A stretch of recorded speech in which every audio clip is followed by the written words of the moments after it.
नमस्कार छात्रों, मेरे YouTube चैनल में आप सबका स्वागत है।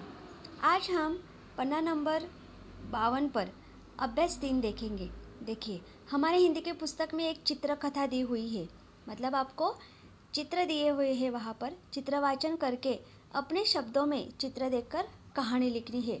फिर उसके बाद उसे उचित शीर्षक बताना है। शीर्षक मतलब हमें उस कहानी को एक अच्छा सा नाम देना है। और अंतिम चित्र में दोनों ने एक दूसरे से क्या कहा होगा यह भी लिखना है। मतलब अभी हमें पूर्ण चित्र पर एक कहानी लिखनी है और बाद में हमें सीख भी लिखनी है। सीख मतलब हमें इस कहानी से क्या सीख मिली। देखिए, आपको इस चित्र का पहले निरीक्षण कर लेना है और बाद में यह कथा, यह जो कहानी है वह लिखनी है। तो इस कहानी का शीर्षक है सच्चे मित्र की पहचान। तो आपको यह सबसे ऊपर लिखना है और बाद में चित्र के अनुसार कहानी लिखनी है। एक गांव में मोहन और सोहन दो मित्र रहते थे। एक बार दोनों एक जंगल से होकर जा रहे थे। दोनों मित्र आपस में गपशप करते हुए खाना खा रहे थे। तभी अचानक सामने एक भालू आ गया। दोनों मित्र भागे। सोहन आगे था, वह दौड़कर एक पेड़ पर चढ़ गया। मोहन के पास अब भागने का भी समय नहीं था। वह सांस रोककर जमीन पर सीधा लेट गया। भालू उसके एकदम निकट आया, उसके चारों ओर घूमा, उसका शरीर सूंघा।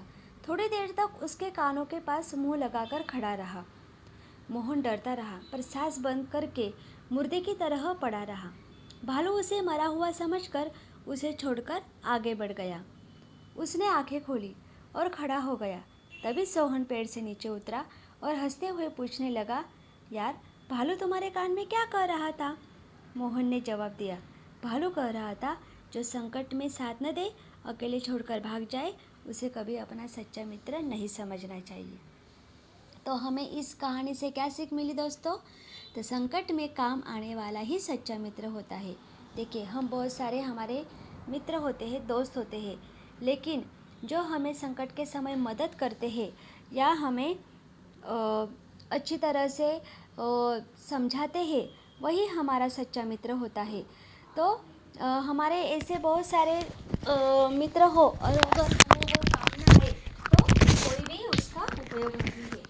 जो हमारे काम आए, जो हमारे संकट के समय मदद करे, वही हमारा मित्र होता है।